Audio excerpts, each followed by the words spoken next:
bola di Nusa Tenggara Timur. Dan sahabat RM, malam hari ini juga sudah hadir di studio Ketua Kontingen Persib Manggarai yang akan ke Batam pada bulan Agustus. Ada Kakak Rustam Kelilau. Selamat malam Kakak Rustam. Selamat malam Om Ino, selamat malam sahabat RM di mana saja berada. Kurang keras suaranya. Kita Kita harus naikkan volumenya Kakak Rustam ini ya. Ya, selamat malam Om Ino, selamat malam sahabat RM di mana saja berada, Iya. pecinta sepak bola Manggarai yang hari ini animonya luar biasa. Iya. Selamat malam, selamat berjumpa. Iya, selamat malam Kakak Rustam ini yang kedua ya hadir di studio Yang Manggarai. Yang kedua. Sebelumnya waktu itu dulu ya, dulu tidak perlu saya ceritakan, sahabat RM masih ingat lah Kakak Rustam ini.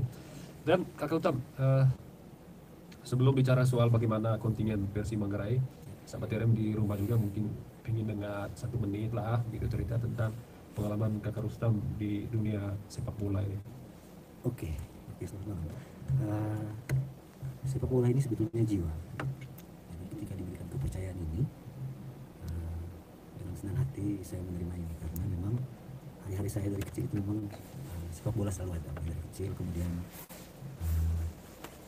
saya kemudian di tahun 90-an zaman tidak enak itu pernah juga ada di Persib bersama Pak Bona dan teman-teman ketika itu masih kemudian tidak berprestasi.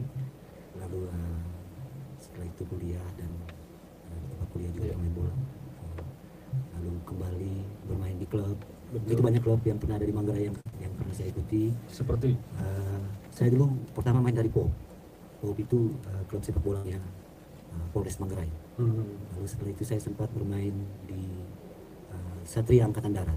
Satria Angkatan Darat. Ya, Satria Angkatan Darat. Kalau Ini main di militer semua ya. main di militer semua. Jadi sudah sering ketemu Bang Pang gitu ya. Sering. Apalagi kalau ketemu dengan Benteng Kubu. Benteng Kubu ya betul.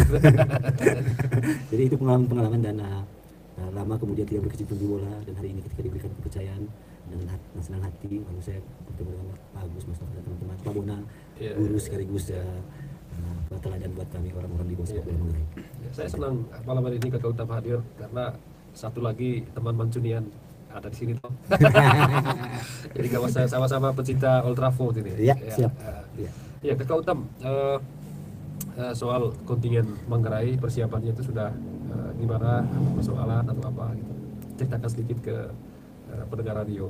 Oke, saya harus ini mulai dari awal, Ya, karena kita tahu hari ini polemik tentang sepak bola Manggarai luar biasa. betul. Ya, banyak kritik, banyak masukan. Ya. Tetapi ini buat kami adalah Ya. bentuk kecintaan masyarakat Manggarai terhadap sepak bola Manggarai. Kita berharap bahwa ini era kejayaan sepak bola Manggarai akan kembali lagi karena animo yang luar biasa tinggi.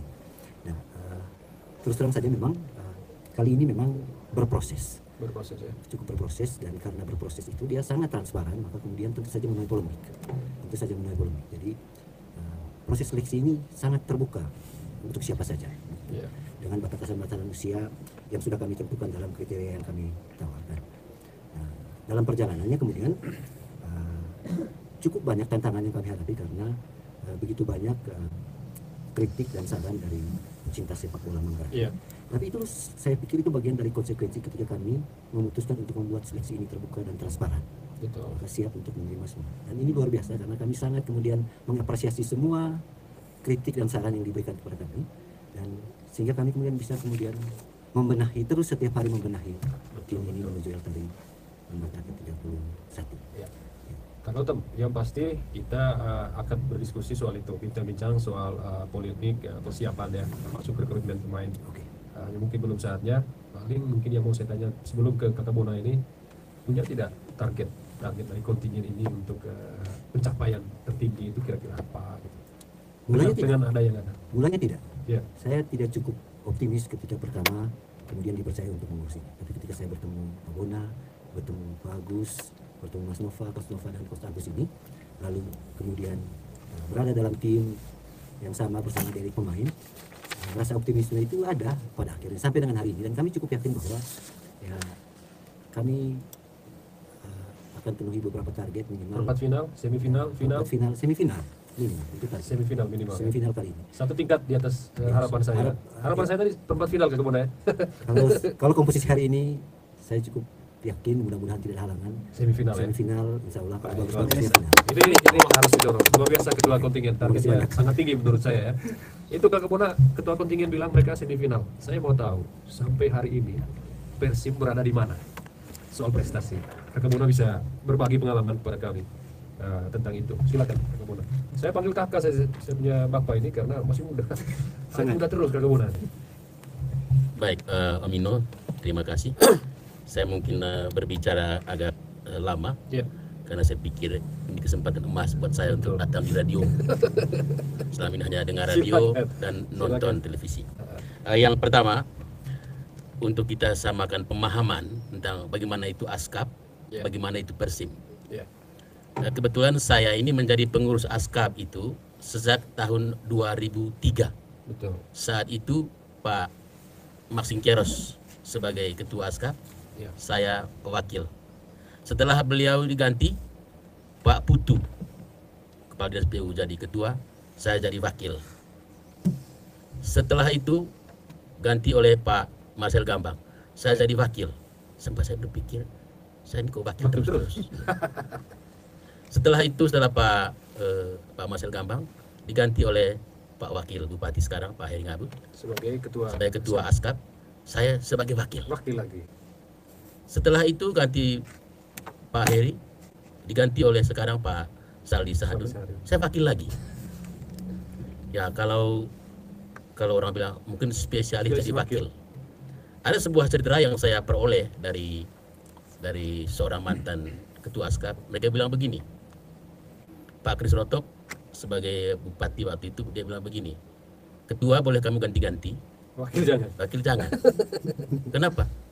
Karena ketua ASKAP ini saya tunjuk eselon 2, Iya, iya. pejabat eselon 2. Mereka tidak punya cukup waktu untuk mengurus. Mengurus. Jadi Pak Bona itu ditunjuk sebagai wakil Supaya bisa. supaya bisa Fokus mengurus itu, ASKAP ini. ASKAP ini. Oke. Lalu kemudian mengapa? Karena selama ini banyak orang tanya, mengapa ini ASKAP ini mesti yang birokrasi? Ya. Saya waktu itu tidak bisa menjawab, tetapi saya menjelaskan begini. Menurut peraturan PSSI, Ya. ketua ASKAP ataukah ketua ASPROF ataukah ketua PSSI pusat itu dipilih oleh klub, dipilih oleh klub, Klub. klub yang ada di ASKAP itu. Tetapi aturan juga mengatakan kalau tidak ada klub resmi, maka bupati sebagai ketua umum KONI bisa menunjuk langsung. Betul. Dan regulasi ini yang digunakan oleh Pak Bupati kita, oleh Pak Anton waktu itu, beliau menunjuk kepala-kepala dinas dengan pertimbangan kalau ada latihan-latihan yang tidak butuh biaya banyak, maka dinas yang bersangkutan bisa tangani, misalnya untuk beli aqua dan lain sebagainya. Ya. Jadi secara regulasi tidak ada salah. Tidak salah.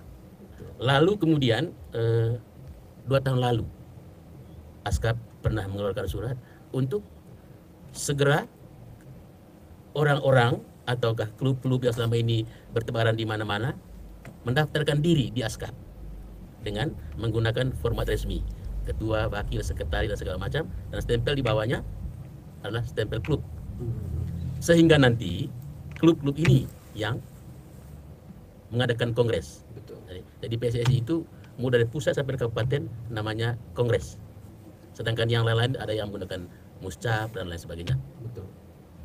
Lalu kemudian tadi ditanyakan bagaimana kira-kira partisipasi ataukah intervensi dari ASKAP ini terhadap Persim.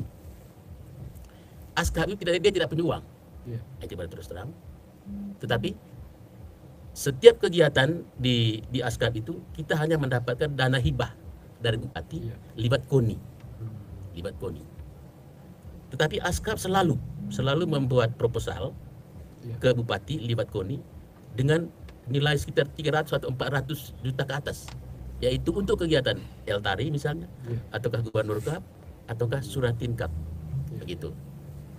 Jadi setelah kita kirim ke KONI, maka hibah itu datang lalu kemudian libat ASKAP, baru diteruskan ke kontingen, misalnya seperti sekarang. Kalau yang sekarang ke kontingen berapa dipersiapkan oleh ASKAP untuk keberangkatan Persib? Ya. Dari proposal ASKAP tempo hari itu untuk ke Lembata sekitar hampir 395 juta. 395. 395 juta. Tetapi yang diberikan sekarang oleh KONI Kaskab itu 195 juta. Mantap.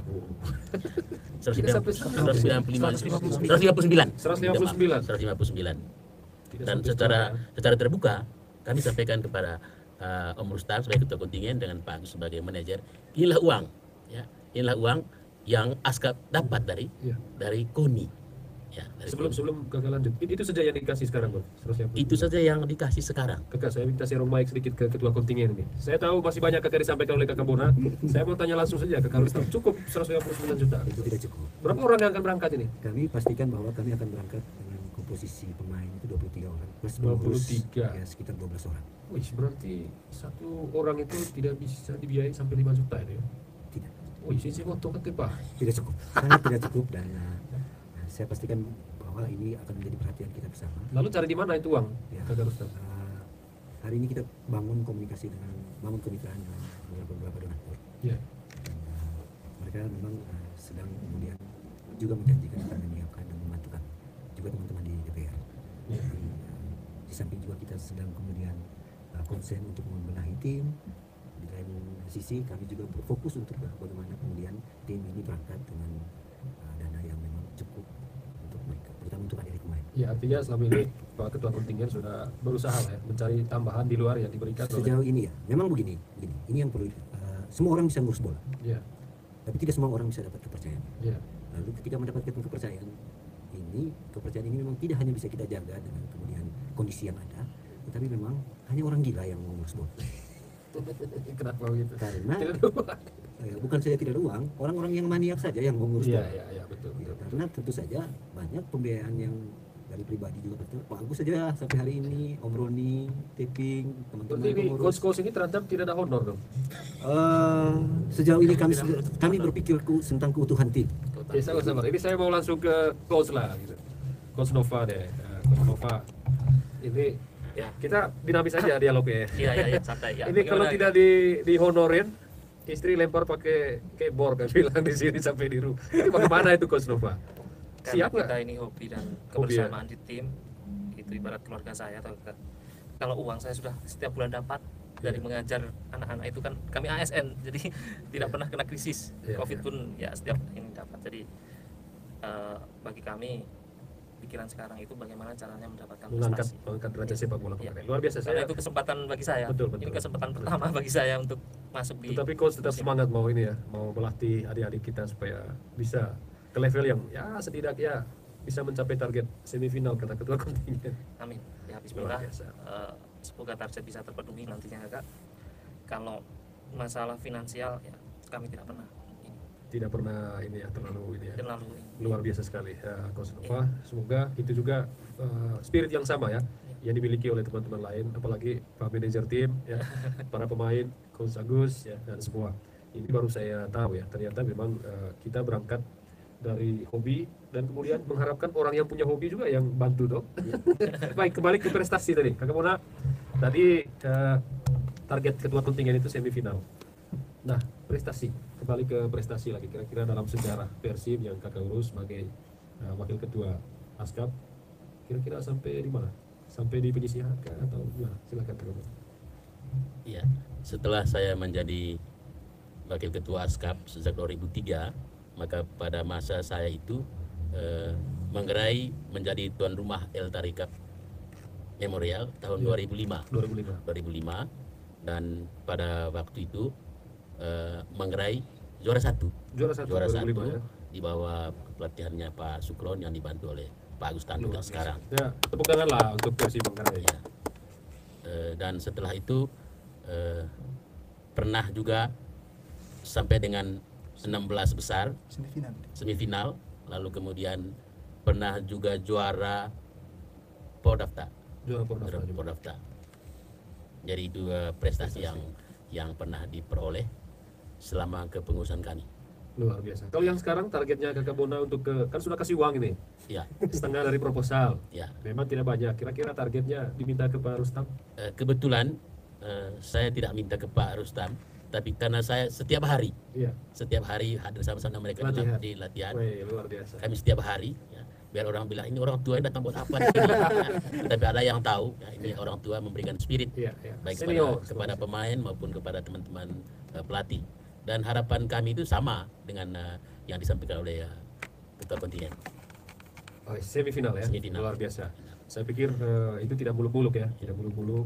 Jelas sudah ada analisa di lapangan, kemudian dengan berbagai faktor ya. Untuk semoga saya doakan kita bisa mencapai target.